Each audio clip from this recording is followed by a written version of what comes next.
It's like if you could use AI to make a tasty burger.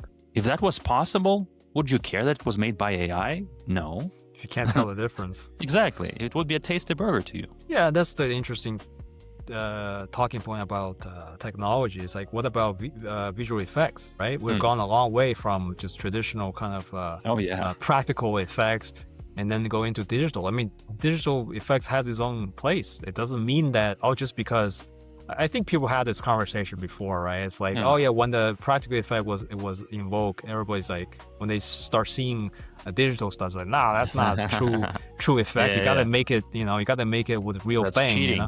That's cheating, right? But then now it's everywhere. Even though, yes, I still say that practical effect is still a lot better. It used well, it's really enhanced the cinematic experience. But I get it. Why? Yes, sometimes you need the CGI because like for the shot that you need, for the kind of thing that you need to kind of make a green screen for it. Yeah, that's the best tool. Right, so use it well, then yes, but obviously you're gonna have situations of like this where all the slop is happening, especially with AI. And it's weird too, because I start finding these AI music online where they will even have essentially an hour-long thing with a specific kind of mix of, but then over time when you listen to it, it's like, I can actually tell it's actually AI. I don't know what it is.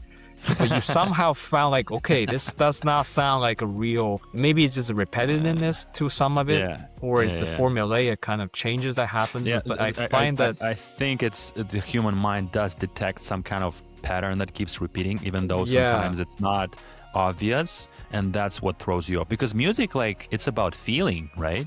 And machines, they just see the style, they approximate the style, but they don't, So that goes into the question, how much can you will this thing to kind of essentially convince people that you made the most effective effort?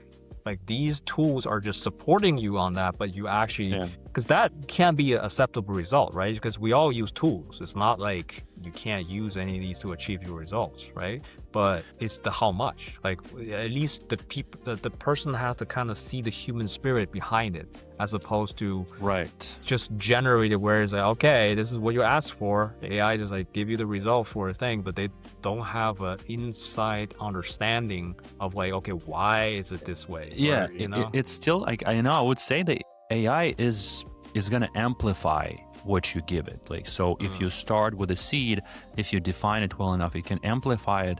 But if the core message and the core seed is itself poorly formulated, not insightful, generic, etc., it's going to amplify that. So this is why I believe AI output still reflects the person.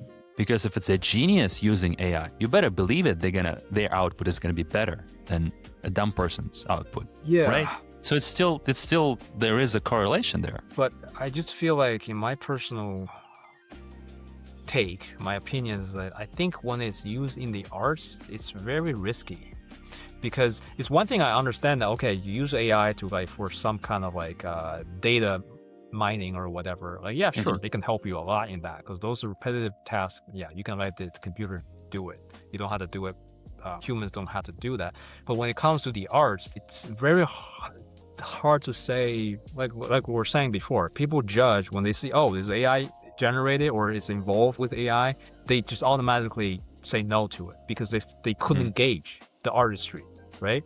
So in the same matter, if you use AI in any way, it feels like it's very risky and hard to gauge. Okay, well, yes, one can argue like, well, I put my soul into this. The AI just helped generate the stuff, but then people might not read it that way, right? So there is also that kind of action what reaction. Does it mean to put your soul into it, right? If you do art from scratch, you do put your soul into it because that's like the only way to do it. But you can still be an artist and for your art to be crappy no matter what you do, right? Speaking of which, we haven't talked about Hitler this episode yet, so this is the cue, right? He was an artist, look what happened. So it's not about just doing it yourself always, right? It's about the core of it. So for example, if you can make a picture with AI, and if you are able to define every single aspect of what you want the final picture would be, you could define it and do it yourself, and it's done, and you've done it yourself. That's going to be unique for sure. But if you define all the same parameters and give it to AI, it will be a different picture. But if it hit all those points that you wanted to, all those criteria that you wanted to bake into your artwork, is the output still, is it completely worthless because it's just made by AI, even though you're the one who have the taste and the expertise to define all those components that would make it into good art? It's a different artwork. It is compiled by AI, but without you defining all of that in that combination, that artwork would not exist. So from that, this is how I think about it. And that's why I think it's still your art. It's just the AI is now a tool, similarly to how we have digital programs to make digital effects. And that is art because it still requires a human input, human actions. It's just how much of it is automated, right? And now we're talking about this.